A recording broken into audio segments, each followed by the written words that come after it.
And again, I know this could be like a whole seminar, so we don't have to dig into every single part of it. But I always get, so I've had interviews, or I should say I've conducted interviews where I'm asking questions and you get like a yes or a no, which is, you know, that's just, it kind of puts you off, regardless of whether they're answering the question well or not. It kind of puts you off because it's like, well, this is not conversational. And part of what you, as you mentioned, like part of the development process is communication. You have to have those skills.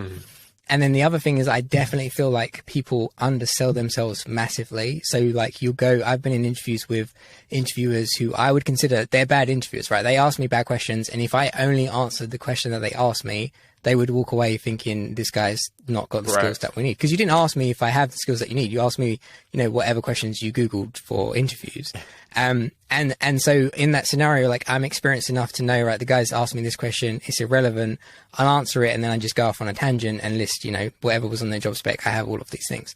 But for people that are listening, and again, like the Cliff Notes version, like what would be your best tips for going into the interview and like trying, let's say, we're not talking technical. We're just talking, you know, that first stage, you know, you've got 30 minutes to talk to someone. They ask you about your CV, that kind of stuff. Yeah. Like what would be your best tips for that? Yeah. Just a few tips, very basic one-on-one building block type things that everybody needs to do. One, research the company you're interviewing for.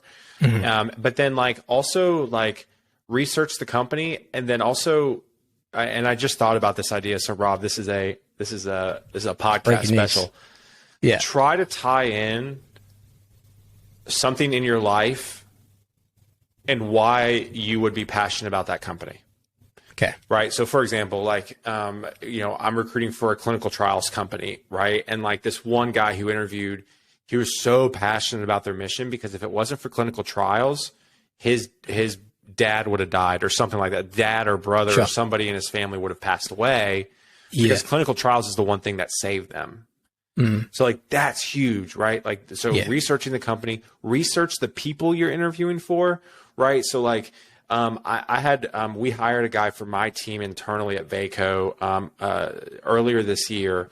And like, he went through all of our LinkedIns and came up with at least one question, regarding our history. And you know what it made me? It made me feel good. He was like, Taylor, I saw where you've been at Vaco for 10 years. Like, what's made you stay there for 10 years? I'm like, oh, I like that. That's good. And so it shows that you're interested. So I think research the company, research the people, and then finally, like, bring some dang energy. I can't tell you the amount of people that interview and they just like sleepwalk through it. Like, bring some energy, be yourself, like be excited to have the opportunity to learn about a company, to learn and meet new people. Like, be excited and be intentional and come with questions. So that's the final thing. Come with questions. You know, it's such a turnoff when a company goes, all right, Taylor, thanks for interviewing. Do you have any questions for us? And I go, nope. No. Like, that basically shows, nope, I'm not really interested in this role. So thanks though. Like that. And again, you may be super, super excited and they may have answered all your questions.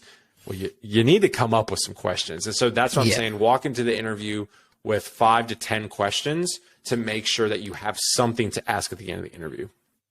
Yeah, I would 100% agree with that. Cause I've been in interviews where I genuinely have questions. That makes it easy. And I've been in interviews where it's like, I've done this before. I know exactly what I'm doing.